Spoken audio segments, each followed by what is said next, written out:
আল্লাহর ভয় আছে, আল্লাহর ভয় আছে। যদি নামাজ না পড়ি কি হবে কিয়ামতের দিন? আজকে যুবককে বলা হচ্ছে নামাজ পড়তে হবে না, এখন নামাজ পড়ে কি লাভ, চলছে।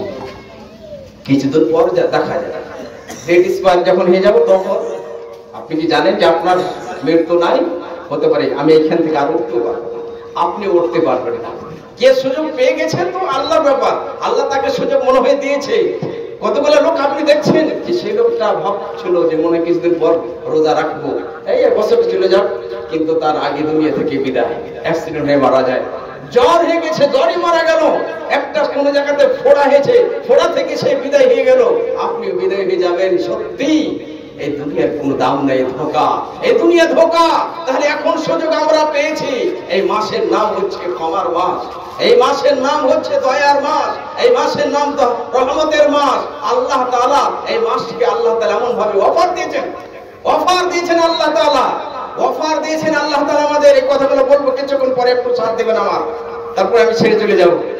ওই আয়াতে প্রথম আয়াতে আমি ছিলাম যে মুমিন বান্দাদের জন্য জান্নাতকে তৈরি করা হয়েছে, মুত্তাকিদের জন্য জান্নাতকে। যিনারা বাইক গুলো রেখেছেন ওই দোকানের পাশে খালি জায়গা আছে, ওখানে রাখলে খুব ভালো হয়, যেহেতু লোকজন আর আসবে, চেয়ারগুলো ওইগুলোতে লাগা হবে। হ্যাঁ, তো বাইকগুলো একটু দয়া করে সরিয়ে ওই দোকানের পাশে খালি জায়গাতে রেখে দেবে।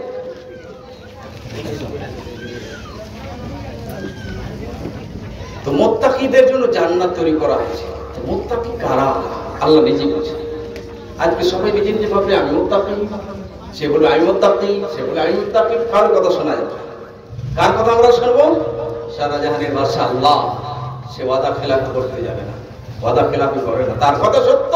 সেই আল্লাহ নিজে বলছে সেই আয়াতের পরে তাদের কিছু গুণাবলী, এই গুণাবলী পড়ার পরে আপনি নিজে নিজে ভাববেন আমার মধ্যে কি আছে। যদি আছে বলেন আলহামদুলিল্লাহ, আরো গতি বাড়িয়ে দেন আলহামদুলিল্লাহ। যদি না আছে এখনই চেঞ্জ করার চেষ্টা করতে হবে ওই গুণাবলীগুলো, যেন আমাদের মধ্যে তৈরি হয়ে যায়, আমাদের মধ্যে এসে যায়। আল্লাহ বলছেন মুত্তাকি উইদ্দাত লিল মুত্তাকিন, পরহেজগার জন্য, খোদা ভীরু আল্লাহ ওয়ালা যাদের মধ্যে আল্লাহর ভয় আছে তাদের জন্য জান্নাত তৈরি করা হয়েছে।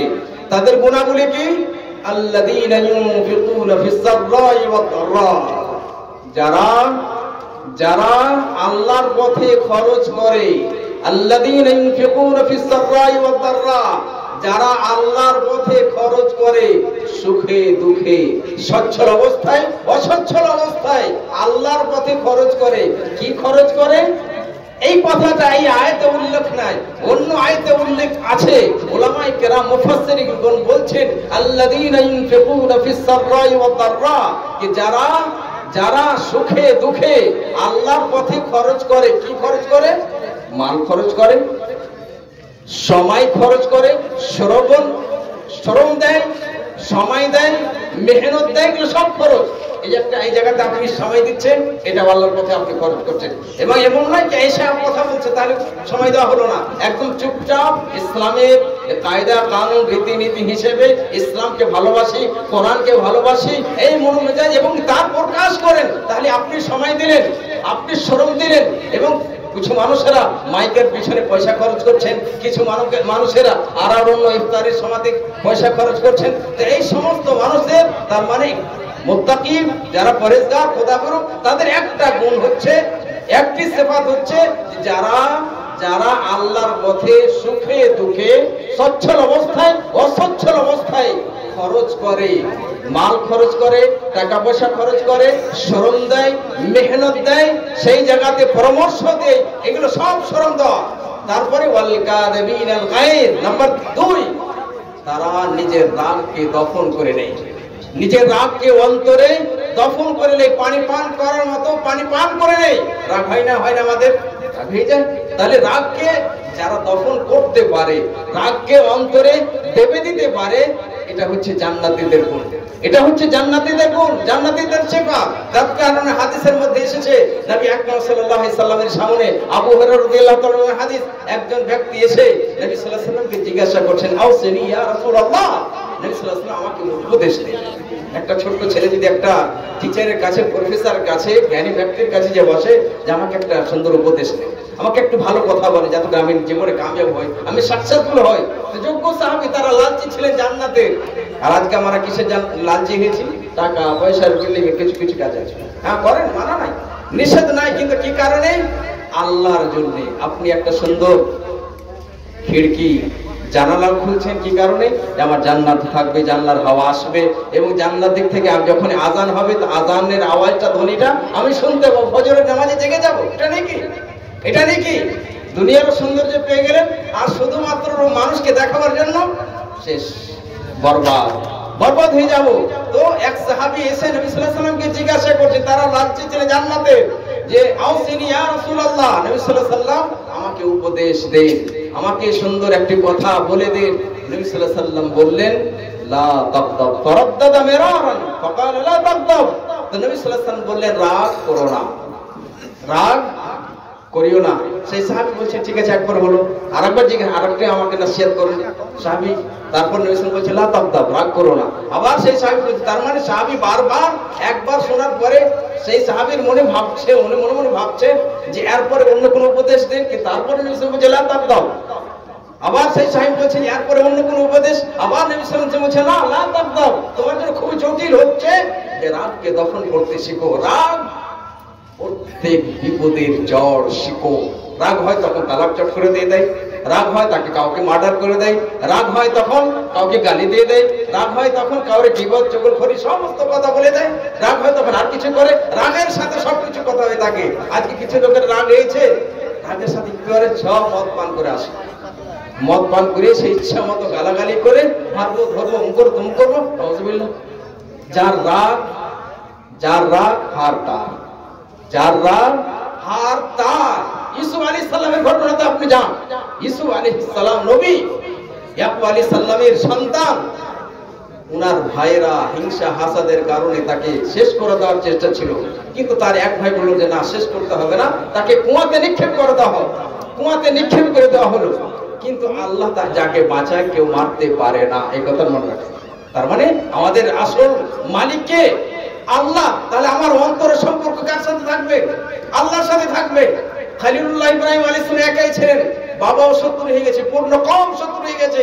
উনি কাউকে ডেকে বলেননি, উনি এক আল্লাহকে ডেকে বলেছিলেন, হাসবুনাল্লাহু ওয়া নি'মাল ওয়াকিল, যে আল্লাহ তুমি আমার জন্য যথেষ্ট, তুমি উত্তম নেখাবান, তুমি আমার হেফাজত করনেওয়ালা।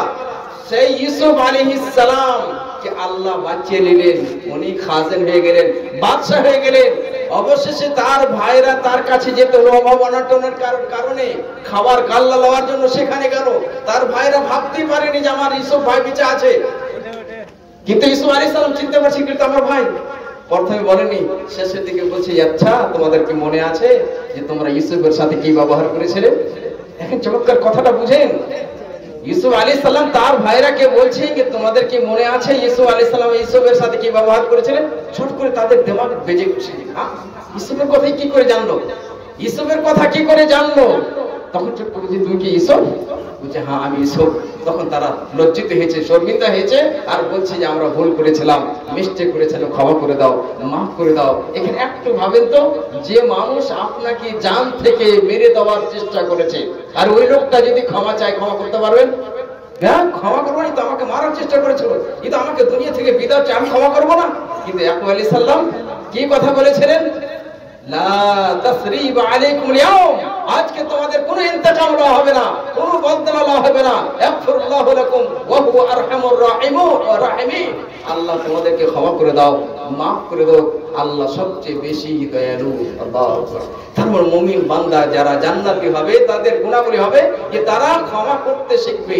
দ্বিতীয় আয়াত আর স্পষ্ট, রাগকে দমন করতে শিখবে। ওয়াল আফিনা আনিন নাস, এবং মানুষদেরকে ক্ষমা করে দিবে, মাফ করে দিবে। আমরা কোন মাস পেয়েছি? আমরা ক্ষমার মাস পেয়েছি। আমরা ক্ষমার মাস পেয়েছি। এই ক্ষমার মাসে অন্তর আগে পরিষ্কার করতে হবে। কিছু যদি ভাইয়ের সাথে, বোনের সাথে, কারোর সাথে আছে, এই সম্পর্ক ছিন্ন ভিন্ন না করে, সম্পর্ক বহাল করে, সম্পর্ক সুন্দর করে, তাকে ক্ষমা করে মাফ করবে। আল্লাহর কাছে ক্ষমা চাইতে হবে যে আল্লাহ, এই মাহে রমজান পেয়েছি, জান্নাতের মাস পেয়েছি, ক্ষমার মাস পেয়েছি, আল্লাহ আমাকে ক্ষমা করে দাও, আমাকে মাফ করে দাও।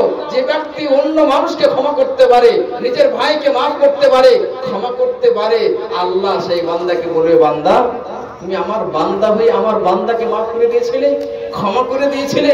আমি তো সারা জাহানের বাদশাহ, আমার নাম তো গাফফার, ক্ষমাশীল, আমার নাম গাফুর, সবচেয়ে বেশি মাফ করনেওয়ালা, ক্ষমা করনেওয়ালা। যাও, আমি তোমার সমস্ত গুনাহকে ক্ষমা করে দিলাম, মাফ করে দিলাম, চলে যাও জান্নাতে। যদি আপনি আমি চাই ক্ষমা, তো মানুষদেরকে ক্ষমা করতে শিখেন, মাফ করতে শিখেন। এখানে আরেকটা কথা মনে রাখবেন যে আমরা সবাই আল্লাহর মুখাপেক্ষী, আল্লাহর ভিখারি, আল্লাহর মুহতাজ। আল্লাহর মুহতাজ যদি আল্লাহর দয়ায় না হয় আমরা বাঁচতে পারি না। আল্লাহর নাম হচ্ছে রহমান, আল্লাহর নাম হচ্ছে রহিম, সবচেয়ে বেশি দয়া করনেওয়ালা। তো যে আল্লাহ যে সবচেয়ে বেশি দয়া করনেওয়ালা, তাহলে তার প্রভাবটা যেন আমাদের জীবনে থাকে যে আমি কার বান্দা, সবচেয়ে বেশি দয়া করনেওয়ালার বান্দা। তাহলে আমিও দয়ালু হব আমার স্ত্রীর জন্য, আমিও দয়ালু হব আমার ছেলে মেয়েদের জন্য, আমিও দয়ালু হব আমার পিতামাতার জন্য। যে পিতামাতার মাধ্যম দিয়ে আমি দুনিয়াতে এসেছি, দুনিয়া দেখেছি, সেই পিতামাতার জন্য যে সন্তান কঠোর হবে, আল্লাহ তার জন্য কঠোর হয়ে যাবে, আল্লাহ তার জন্য কঠোর হয়ে যাবে। আল্লাহ যার জন্য কঠোর হয়ে যাবে তার জন্য জান্নাত যাবে। তার জন্য যদি আল্লাহর রহমত আমরা চাই, আল্লাহর রহমতের সুন্দর একটা উপায় যে আল্লাহ বড় দয়ালু, আমিও দয়ালু হব আমার আত্মীয় স্বজনের জন্য, এতিমদের জন্য, বেওয়াদের জন্য, যারা যারা মুহতাজ, যারা মুহতাজ তাদের জন্য দয়ালু হব, বিশেষ করে নিজের স্ত্রীর জন্য। তার জন্য আমি সবসময় একটা কথা বলি, কিছু আমাদের মা খালারা আছে, তারা ভাবে ইসলামকে মেনে কোনো লাভ নেই, ইসলাম কি আমার ছেলেকে নয় নামাজ পড়বে এখন থেকে বুড়া হয়ে গেল না। আপনার সন্তান যখন নামাজি হবে, আপনার সন্তান যখন দিনদার হবে, আপনার সন্তান যখন তার সম্পর্ক কোরআনের সাথে হবে, দিন ইসলামের সাথে হবে, নবী সাল্লাল্লাহু আলাইহি ওয়াসাল্লামের সুন্নতের সাথে হবে, সেই সন্তান আপনার জন্য রহমত হয়ে দাঁড়াবে, রহমত হয়ে দাঁড়াবে। কেননা সে যখন পড়বে আমার রবের নাম রহমান, আমার রবের নাম রহিম, সবচেয়ে বেশি দয়ালু, তখন সে ভাববে যে আমিও সবচেয়ে বেশি দয়ালু হব আমার পিতা মাতার জন্য, আমার মা বাবার জন্য। কেন আমার সুন্দর আখলাকের সবচেয়ে বেশি অধিকার রাখে আমার মা, আমার মা, আমার মা, তারপরে আমার পিতা। এই সুন্দর চমৎকার জিনিস যখন আমাদের মধ্যে আসবে, তার মানে ইসলাম আসতে গেলে আপনার সংসার সুন্দর হয়ে দাঁড়াবে, সুন্দর সংসার হবে, সুন্দর সংসার হবে।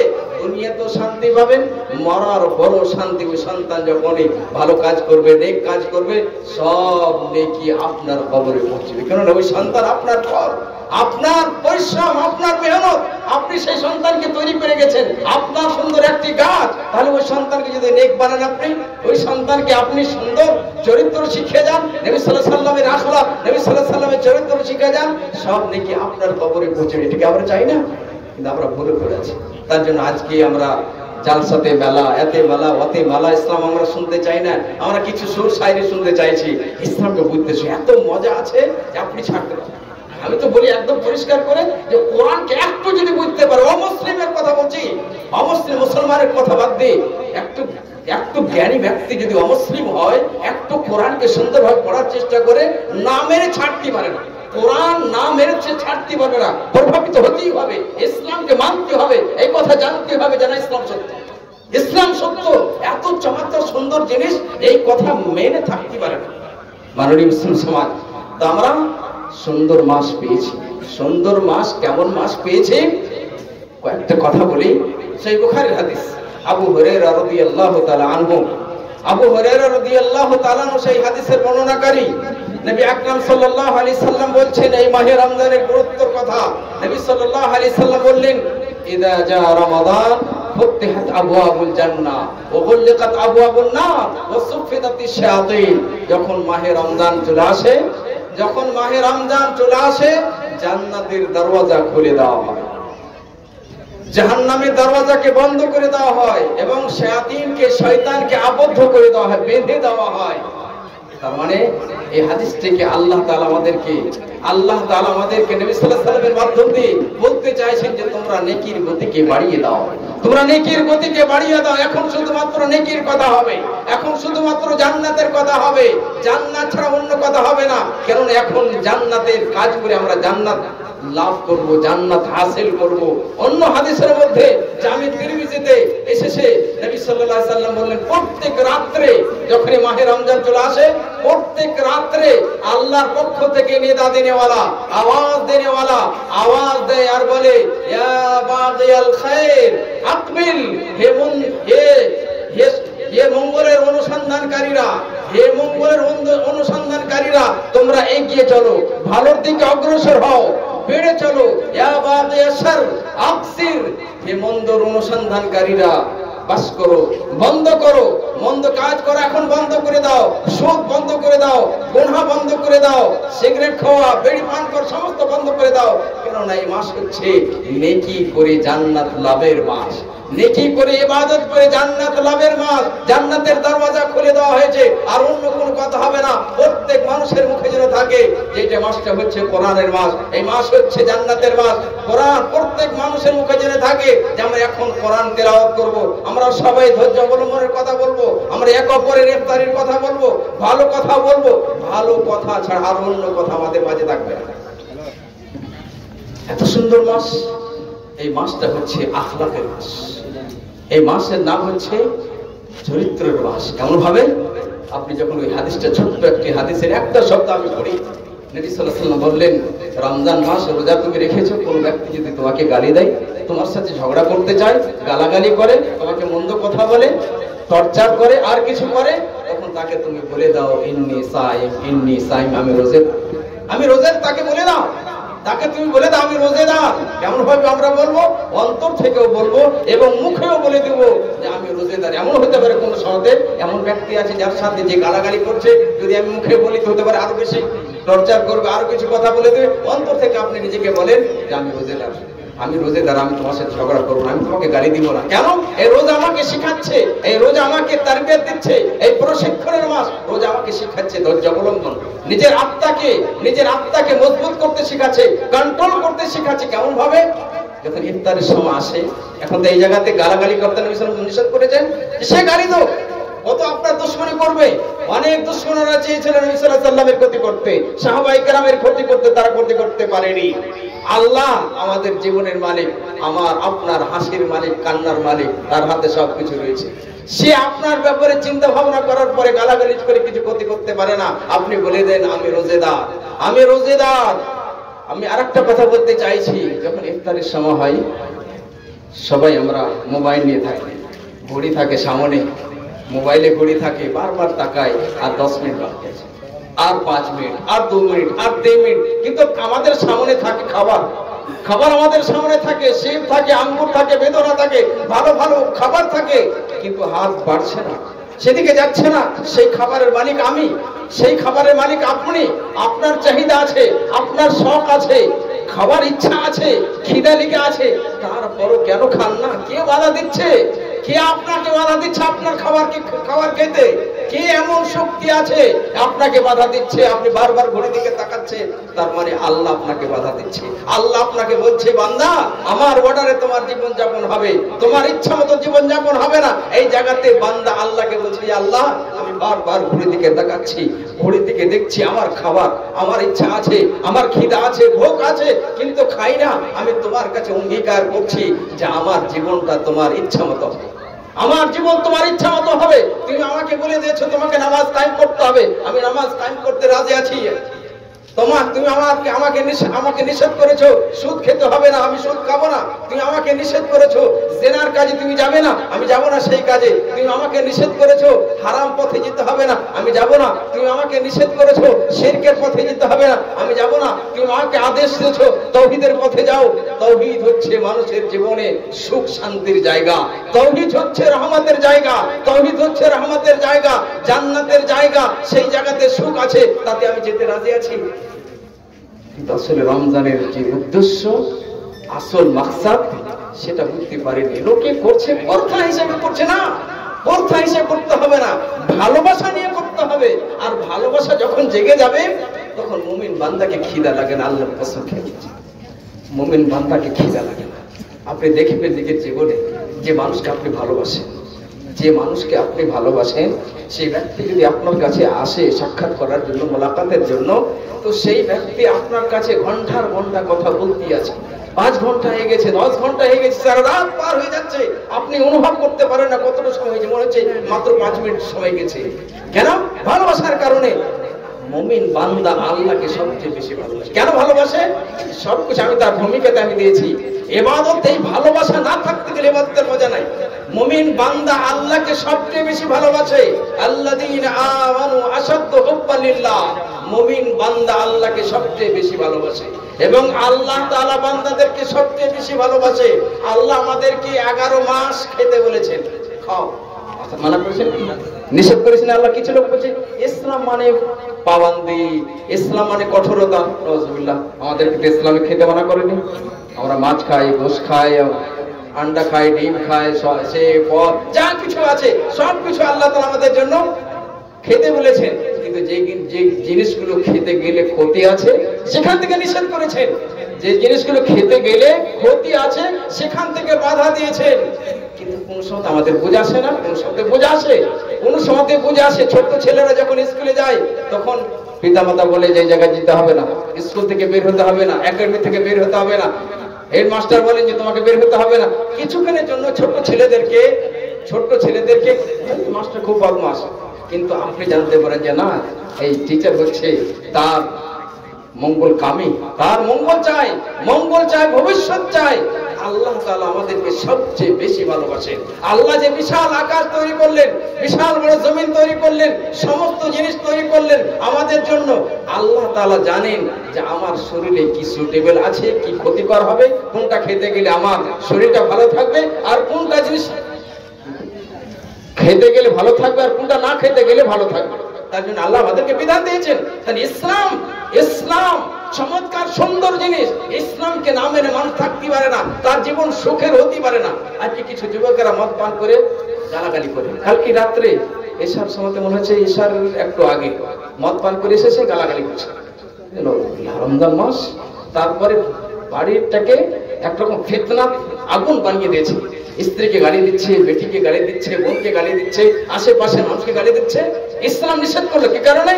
আপনি নিজে অনুভব করবেন যে আপনার প্রতিবেশী যদি মদ পান করে আসে আপনাকে কেমন খারাপ লাগে। ইসলাম আগে লাগাম লাগিয়ে দিয়েছে, ইসলাম আগে নিষেধ করে দিয়েছে। কেন? অন্যায়, এটা হচ্ছে ফিতনার জড়, ফিতনার শিকড়, সেখানে বাধা দিয়েছে।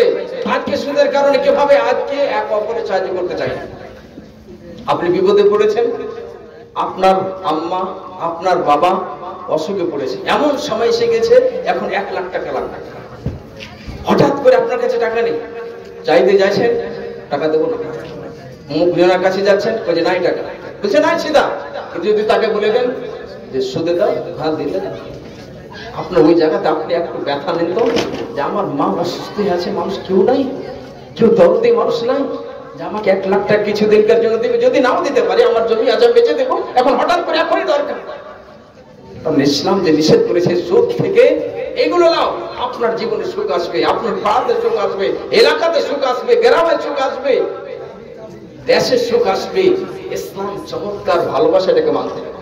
তো আল্লাহ তাআলা যে আমাদেরকে এই রোজা রাখার হুকুম দিলেন, এই জায়গা থেকে আপনি কল্পনা করেন, একটু চিন্তা করে গবেষণা করেন যে আল্লাহ আমাদেরকে সবচেয়ে বেশি ভালোবাসেন এবং আমরাও আল্লাহকে সবচেয়ে বেশি ভালোবাসেন। তো আল্লাহ তাআলা যে আমাদেরকে রোজা রাখতে বললেন, এটা কেমন কথা? যে আল্লাহ আমাদেরকে ভালোবাসেন বুঝে খেতে হবে না?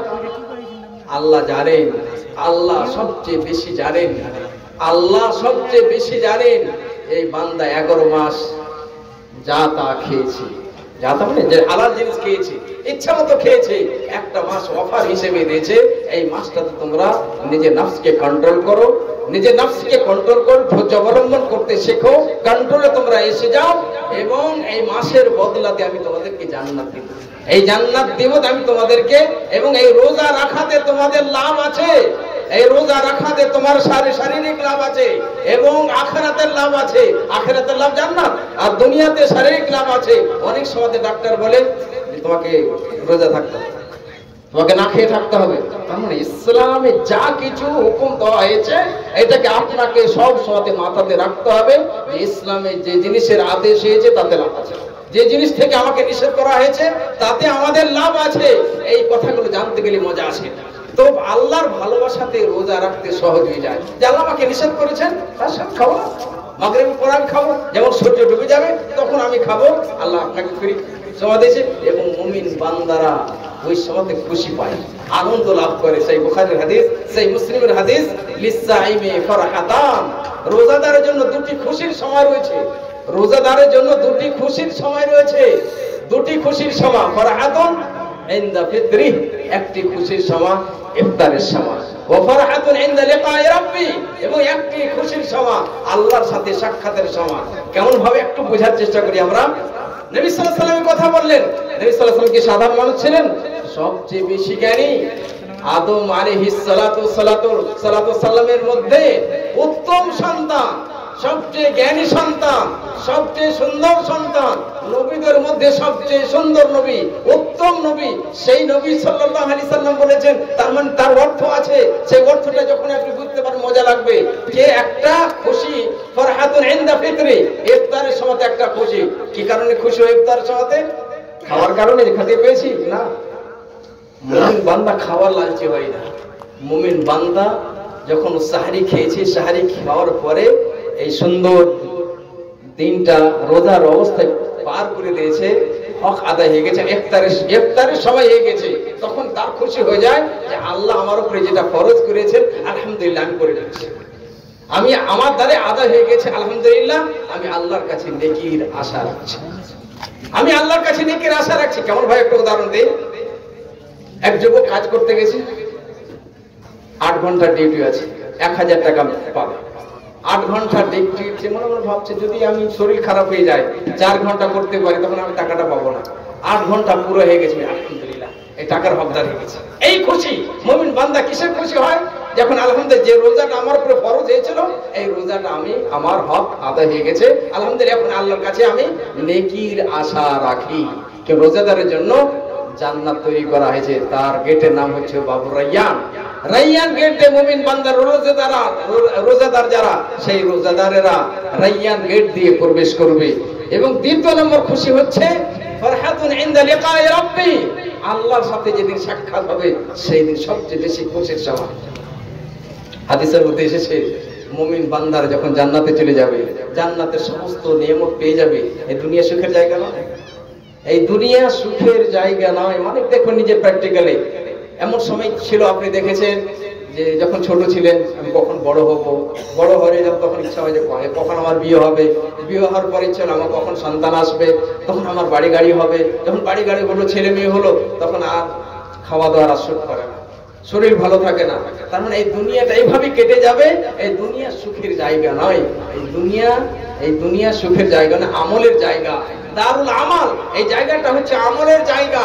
আমল করে যাব আমরা, আখিরাত হচ্ছে দারুল জাযা, বদলার জায়গা। সেই জায়গাতে ইনাম পাবো, উপহার পাবো, সেই জায়গাতে আমরা সুখের জীবন পাবো। ওয়াল আখিরাতু খায়রুন ওয়া আবকা, আখিরাত হচ্ছে উত্তম, সবচেয়ে সুন্দর জায়গা এবং চিরস্থায়ী, অনন্তকাল সেখানে থাকতে হবে। বুদ্ধিমান জ্ঞানী মানুষেরা কি চেষ্টা করে যে যেখানে আমাকে চিরদিন থাকতে হবে তার জন্য আমি চেষ্টা করব। আমি 5 বছরের জন্য সৌদি আরব গেছি, আমি ওখানে সব জন্য ওই জায়গাতে সব টাকা পয়সা খরচ করে চলে আসবো না, চেষ্টা করবো যেন এখানে হালকা খরচ করে আমাকে ইলেমি যেতে হবে, পাপড় আসতে হবে, পাপড়ে যেন আমাকে তৈরি করতে হবে বাড়ি গাড়ি। আসলে এই জায়গাটা হচ্ছে আমলের জায়গা, আসল জায়গা আমাদের আখিরাত। তো মুমিন বান্দার সবচেয়ে বেশি কোথায় খুশি পাবে? জান্নাত যখন চলে যাবে মুমিন বান্দারা, সমস্ত নিয়ামত পেয়ে যাবে। সমস্ত নিয়ামত পাওয়ার পরে আল্লাহ তাআলা মুমিন বান্দাদেরকে জিজ্ঞাসা করে, বান্দা আর কিছু কমি আছে, আর কিছু বাকি আছে তোমাদের জন্য? মুমিন বান্দারা খুশিতে বলবে, আল্লাহ আমাদেরকে সেই জান্নাতের মধ্যে আমাদেরকে দিয়ে দিও, ওই লিস্টে আমাদের নাম লিখে দিও। তো আল্লাহ তাআলা তাদেরকে বলবে, আর কিছু বাকি আছে তোমাদের জন্য? তখন মুমিন বান্দারা বলবে যে আল্লাহ সব পেয়ে গেছি, সব কিছু পেয়ে গেছে, আর কিছু বাকি নাই। আল্লাহ বলবে, না আরেকটা জিনিস বাকি আছে। এই বলে আল্লাহ তাআলা পর্দা হটিয়ে দিয়ে মুমিন বান্দাদের সামনে, জান্নাতীদের সামনে চলে আসবে। মুমিন বান্দারা খুশিতে আনন্দ হয়ে যাবে আল্লাহকে দেখে। তো আল্লাহর সাথে আমাদের সাক্ষাৎ হবে ইনশাআল্লাহ জান্নাতে আমাদের সাক্ষাৎ হবে আল্লাহর সাথে। তো মুমিন বান্দারা সেই দিন খুবই আনন্দিত হবে আল্লাহর সাথে সাক্ষাৎ করে। মাননীয় মুসলিম সমাজ, এই মাহে রমজান আরেকটি কথা বলবো, উনি চলে এসেছেন, একটা কথা বলে এটা ভুলবেন না। মাহে রমজান আর মাত্র কয়েকটা দিন আছে, নবী আকরাম সাল্লাল্লাহু আলাইহি সাল্লাম একটি কথা বললেন, আনাস রাদিয়াল্লাহু তাআলা সেই হাদিসে বর্ণনাকারী, খুবই তাড়াতাড়ি কথাটা বলবো। নবী সাল্লাল্লাহু আলাইহি সাল্লাম বললেন, তাসাহহারু ফা ইন্না ফিস সাহুরি বারাকা, রাহু মুসলিম। তোমরা সাহরি খাও, সাহরি খাওয়াতে বরকত রয়েছে। সাহরি খাওয়াতে কি বরকত রয়েছে? অনেক কিছু কথা আছে, বরকত আছে। তার মধ্যে একটি বরকত আমি দেখাতে যাচ্ছি। একটি বরকত হলো যে সময়তে আমরা সাহরি খাই ফজরের আগে, সেই সময়তে আমরা জাগি। অন্য সময়তে আমরা জাগতে পারি না, আমরা সবাই গুনেহগার, আমরা চাষি মানুষ, কাজ করে খাই। তাহাজ্জুদের নামাজ খুবই কম মানুষ আমরা পড়তে পারি, কিন্তু রমজান মাসে সাহরির আগে, সাহরির সময়তে আমরা জেগে যাই, ফজরের আগে জেগে যাই। সেই সময়টা বরকতের সময়। কেমন হবে? সেই সময়তে রাতের শেষ অংশে আল্লাহ তাআলা আকাশের দুনিয়াতে নেমে আসে এবং আল্লাহ তাআলা বলেন, কে আছে আমাকে ডাকবে, তার ডাকে আমি সাড়া দিব। কে আছে আমাকে আমার কাছে চাইবে, আমি তাকে দেব। কে আছে আমার কাছে ক্ষমা চাইবে, তাকে আমি ক্ষমা করে দেব। তাহলে সুন্দর সময়, ওই সময়টা আমাদের পেয়ে যায়, সেটা দুয়ার সময়। এই মাস হচ্ছে দুয়ার মাস। তাহলে এই সময়টা আমরা জটিল গুরুত্বপূর্ণ সময়, বরকতের সময়, আমরা যেন দোয়াতে কাটাতে পারি। প্রত্যেক মানুষ নিজের ছেলেদের জন্য দোয়া করবেন, যে আল্লাহ আমার ছেলেকে নামাজি বানাও। নিজের জীবনের জন্য দোয়া করবেন, যে আল্লাহ আমাকে বিছানাতে ফেলে দিও না। এখানে আশেপাশে কতক্ষণ বিছানা পড়ে আছে, আল্লাহ আমার যেন মৃত্যু হয় সুন্দর অবস্থাতে, ভালো অবস্থাতে। আমাকে কে গোসল দেবে? ভালো মানুষের হাতে যেন আমার গোসল হয়, ভালো মানুষের দ্বারা যেন আমার কাফন হয়, ভালো জায়গাতে যেন আমার জানাজা হয়। দেখলেন না লকডাউনে কোথায় কে মারা গেল, কেউ যেতে দিল না, নিজের পরিবারকে যেতে দিল না, স্ত্রীকে যেতে দিল না। এইগুলো ভয় আছে, আল্লাহর কাছে চাইলেন আগে, যে আল্লাহ আমার যেন সুন্দর ভাবে এই তাওহীদের সাথে, ঈমানের সাথে মৃত্যু হয়, আমাদের ছেলেদের তুমি হেফাজত করো। তা আল্লাহর আমরা সবাই ভিখারি, সবাই আমরা ভিখারি। এই সময়টাকে ব্যর্থ যেতে দিবেন না। খুবই মূল্যবান সময়, জান্নাতের দোয়া করবেন, নিজের সুস্থতার জন্য দোয়া করবেন। কেননা এই মাস হচ্ছে দুয়ার মাস। এই মাস দুয়ার মাস, কোরআনের মাস, জান্নাতের মাস, জান্নাতের মাস, শুকরের মাস। আল্লাহ গতি আমাদেরকে শুকর করার তৌফিক দাও। আল্লাহ গতি আমাদেরকে এই কোরআনকে যেন আমরা গলার মালা বানাতে পারি, তার তৌফিক দাও। আল্লাহ আমাদের ছেলে মেয়েদের অন্তরে তাওহীদের ভালোবাসা জাগিয়ে দাও, কোরআনের ভালোবাসা জাগিয়ে দাও।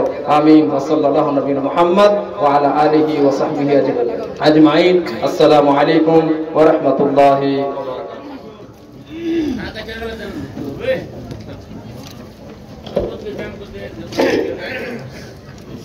মাশাআল্লাহ, জাযাকাল্লাহু খায়রান ওয়া আহসানুল জাযা। এ ছিলেন ফজিলাতুল শাইখ হযরতুল আল্লাম আব্দুল মুঈদ আল মাদানী হাফিজাহুল্লাহ, যে খুব গুরুত্বপূর্ণ মূল্যবান কোরআন এবং হাদিস থেকে কথা বলছিলেন। সত্যি আমাদের জীবনকে বাস্তবায়ন করার জন্য আল্লাহ রাব্বুল আলামিন কালে কালে যুগে যুগে নবী ও রাসূল পাঠিয়েছেন। সাথে সাথে শেখ একটি সুন্দর উপদেশ দিয়ে গেলেন শেষের দিকে, যে সত্যিকারই আমাদেরকে কোরআনকে গলার মালা বানিয়ে নিতে হবে। যেহেতু কমপ্লিট কোড অফ লাইফ, মানুষের পূর্ণাঙ্গ জীবন বিধান হচ্ছে কোরআন এবং হাদিসের মধ্যে। অতএব আমরা মুসলিম, আমাদের চলা ফিরা, উঠা বসা, প্রত্যেকটা কাজ কোরআন এবং হাদিসের মোতাবেক হতে হবে। এই কথাগুলো যে আমরা শুনলাম, ইনশাআল্লাহ মাহে রমজান মুবারক মাসে থেকে আজকে থেকে আমরা ইনশাআল্লাহ সমস্ত কথাগুলোর প্রতি আমরা আমল করব ইনশাআল্লাহ। ওয়া তাওফিকুল্লাহ বিল্লাহ। এবারে আমাদের সুপরিচিত বক্তা, আমাদের এলাকার প্রাণ, আমাদের প্রাণ জুড়ে আছে যিনার সঙ্গে। সত্যি প্রত্যেকটা জালসায় উনি যদি